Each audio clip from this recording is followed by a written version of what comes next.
Buenos días, martes de la séptima semana de Pascua. Y Jesús, aparte de hacernos un listado de lo que ha sido y es su vida,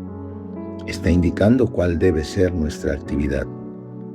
continuar su obra, no dejando que los valores que impregnan este mundo nos aparte de la tarea que Jesús nos encomienda,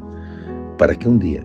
podamos contemplar a Dios cara a cara, o sea, participar de la vida eterna.